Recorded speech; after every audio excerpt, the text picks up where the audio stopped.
Hi everyone! Welcome back to my channel. Today, magluluto tayo ng Pancit Canton. So, ito ang ating mga ingredients. Isahan natin sa bawang and then sibuyas. Kailangan natin ng shrimp. Tapos yung pork na pinalambot na natin. Tapos yung patis. Toyo. Celery, working chai, sitsaro, cabbage, at saka itong ating canton. Okay? So, yan ang ating mga ingredients. So, start natin uli yung mantika. Pagka medyo mainit na yung mantika, lagay na natin yung bawang. Okay.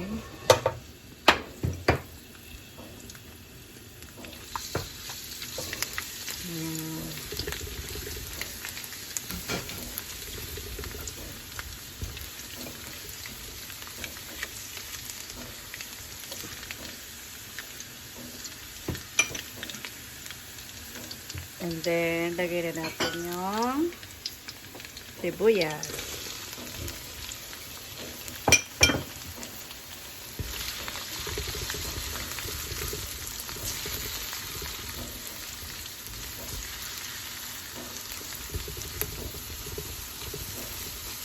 So, kanina, before tayo mag-start, yung baboy, pinalambot ko na siya para pag minix natin, malambot na siya. Okay? So, after nyan, bawang, sibuyas, ilalagay na natin ang baboy. Ito yung pampalasa.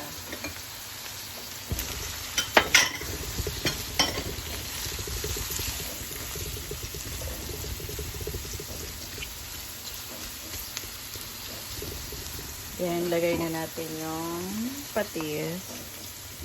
Ito is 1/4 cup na patis.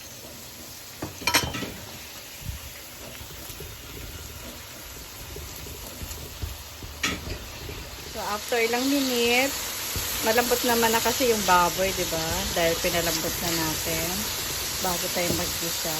So, lagay next na natin ang hipon.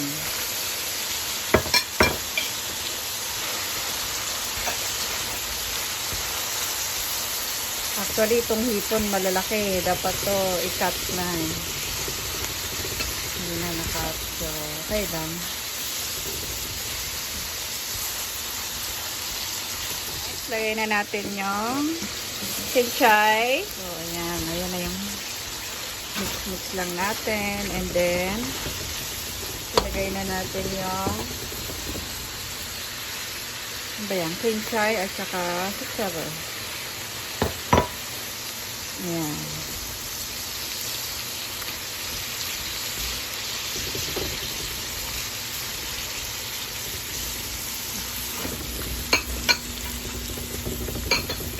So, ito na. Nilagay na natin yung celery, kinchay, o tsaka sitsaro or snow pea.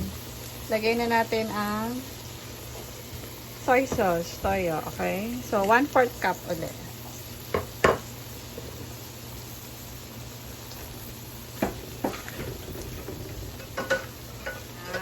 Add tayo ng water.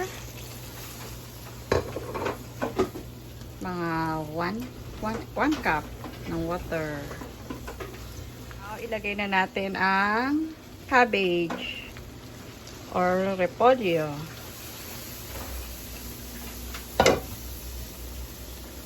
So, makikita mo naman, di ba, kulang na siya ng water. So, magdadagdag naman tayo ng water.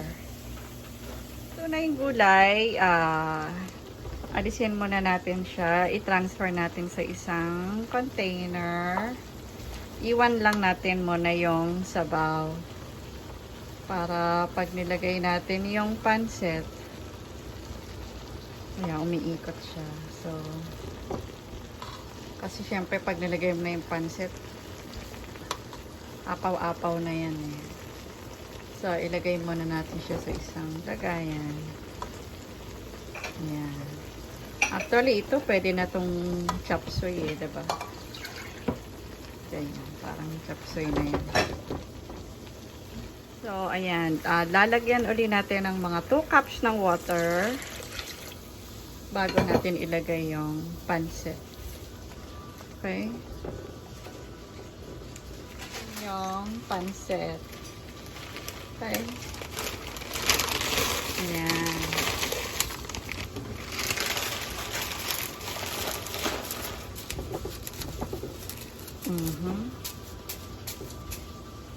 So, pagka napansin mo wala na yung sabaw niya, pwede na natin ilagay uli yung gulay. Okay? Mix natin uli yung ibang gulay.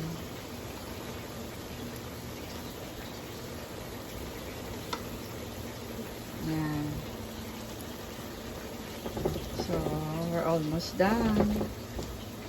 Pansin mo, wala na yung sabaw niya.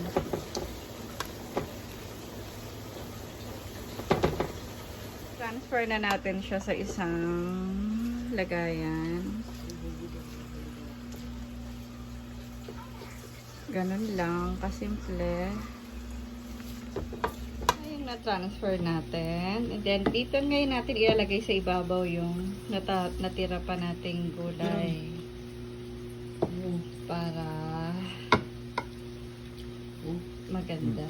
Okay, yan ang ating finished product. Sarap, Pancit Canton. My favorite.